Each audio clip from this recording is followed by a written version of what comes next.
Hi, everyone. Good Monday to you. A very dramatic move in precious metals in Asia. Hello, Daniel. How are you? How's everyone doing? So, if you've been following me here on TradeGate Hub, I've been talking about $22 silver was where I'd be interested after we take out the stops here. So that happened, but it happened while I was counting sheep and sleeping. I'm not going to just rush out and think this is going to be the low. Normally, after huge ranges like this, also in gold, you get some backing and filling in the range, maybe retests of lows. Everything and anything's possible in the market, but I just don't jump on this where I'd have to risk $50 on a gold trade or a buck on a silver trade from where we are right now to be long. But you can't say that there was massive liquidation. Kind of strange it would happen in Asia in thin market conditions. Really, a couple of pretty dramatic days in gold when you look at it on shorter time frames. Look at that. So I do believe we're setting up a move in gold. Is 680 going to be the bottom? Maybe for a bounce, but we could see some lower levels when you look at the weekly chart in gold. I mean, now if we take out 674, you're talking about, the potential for the next important low, maybe being 1580 to 1540 right here at the 200 week moving average. So that's a possibility. They did not take out these lows, so there probably are some stops. A similar situation in silver, although silver did take out these stops. Still could go for these under 21 and trade towards 19. I think what's really behind it is what happened in yield last week, and that's the headline for today's broadcast is that yields have bottomed.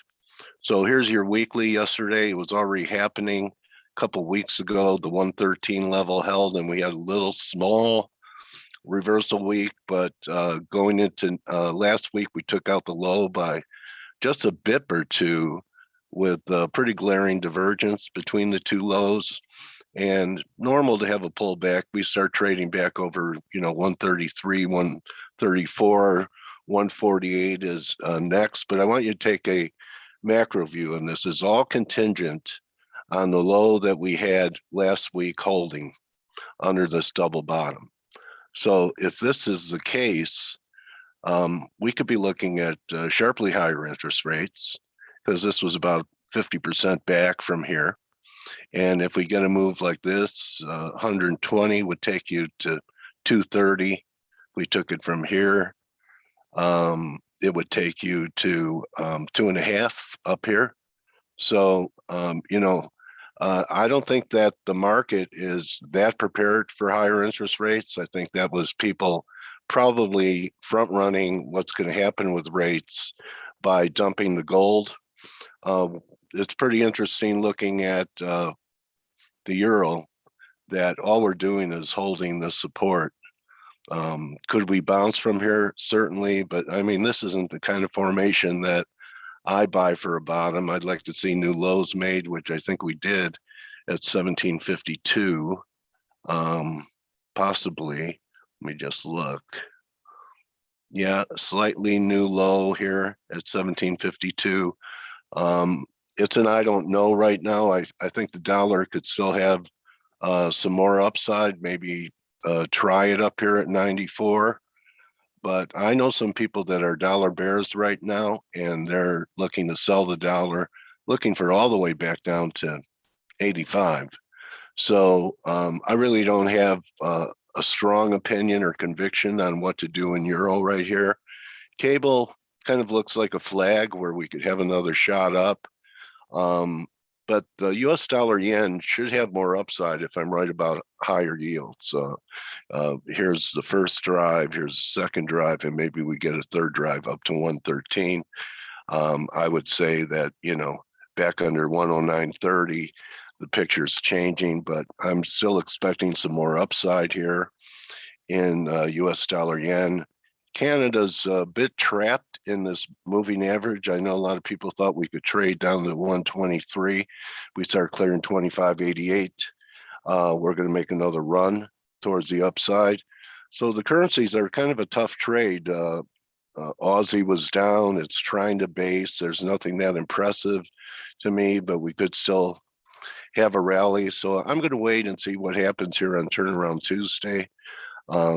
You have to keep in mind that August is really a thin period for markets, and that's why you could have exaggerated moves like you had in gold and silver today, because there's not the same liquidity level in all instruments.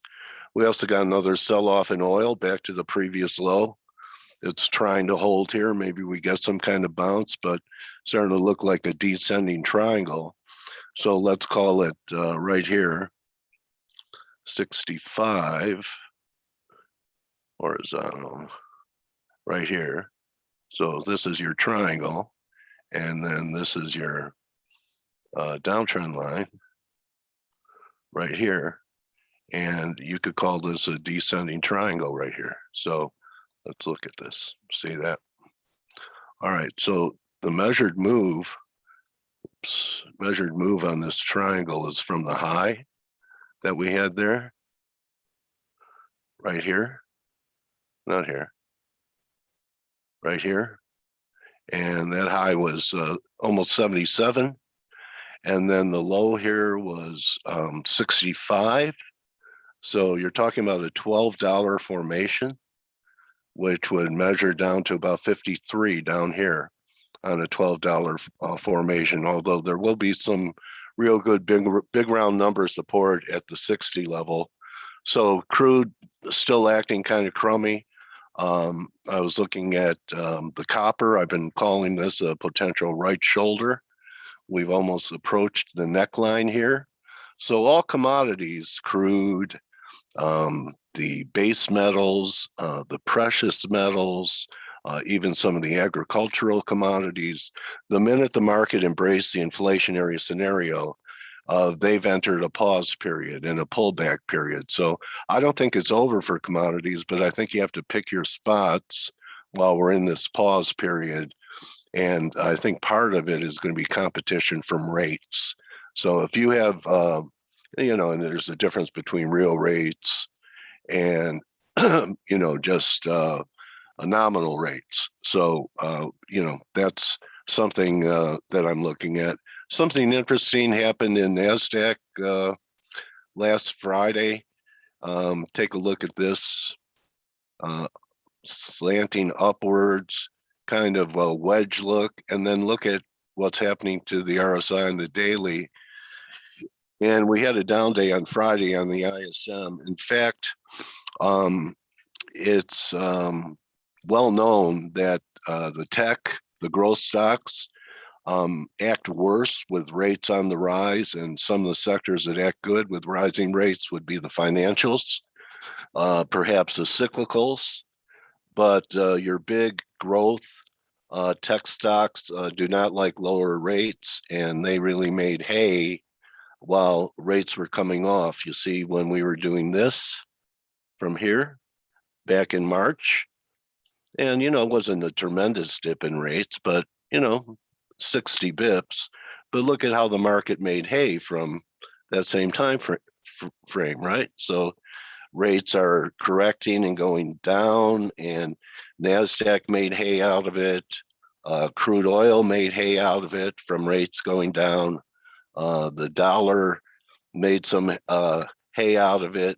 Actually, the dollar actually turned up. That's interesting.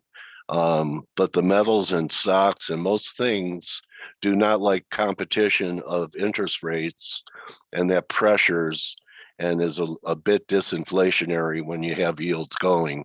So a lot of things happening in Washington, including a debt ceiling and the infrastructure bill, and let alone what continues to happen in COVID. But it looks to me like some of these commodity markets are maybe about halfway through their correction, and I'm thinking sometime in the fall, I'll be looking at the long side of grains and the long side of softs like coffee and sugar, and also precious metals in that time frame. So we'll see what happens with stocks. One thing to keep an eye on is this is the throwover level in NASDAQ. So we're quite a ways away from it. It comes in at about 14.4. So, I mean, we're 600 pips away from it, but we also have some very significant support right here in NAS that it held before it ran to new highs. And I think it's a problem if we take it out, coming in here right at 14.8. So my preferred short is NASDAQ because of yields, and that they FANG stocks do not react as well to higher yields as bank stocks, et cetera. So we start taking out this support level down here. Then the next stop, because 14.8 from 15, call it 2, is 400. 400 from here is going to take you right back to the 3 drive wedge line, and back under 14.4, you trigger the rising wedge formation, which is anchored. I have one anchored here at about 11,000. And that's what I think could happen if we have some type of panic here. I'm not looking for this, but we are on the verge of taking out this steep line. So I think a correction is coming this summer when a lot of people aren't thinking about it in the Hamptons. And just like what happened in the gold with a bear raid in the precious metals, and there's nothing else you could call this but a bear raid, and a bear raid in silver, and a pretty good bear raid in energy from last week. So there's been a lot of pressure on commodities that this could happen, since stocks are commoditized, could happen in stocks as well. In fact, there you go, you're looking at a pretty negative candle in S&Ps. This is really the first sign that things are really might come off the wheels, is taking out the support level that we have here in the S&Ps at 43.75. And just a quick look at the off number for this week in S&Ps, which we almost got to in the NASDAQ, missed it by a few. It's 44.01. So well within reach to have some type of reversal. And last week in the NASDAQ, it was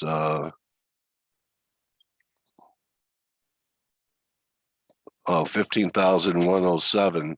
So it was right there. And this week it's going to be 14,970. 979. So pay attention to what's happening in stock indexes. I think they're acting heavy. And here's your bond chart. Okay, so the bonds, after having a pretty good rally, and if you follow sentiment, bonds were about 90% bulls. And really, is this a powerful uptrend beginning, or is this just a rally back to resistance above the market right here?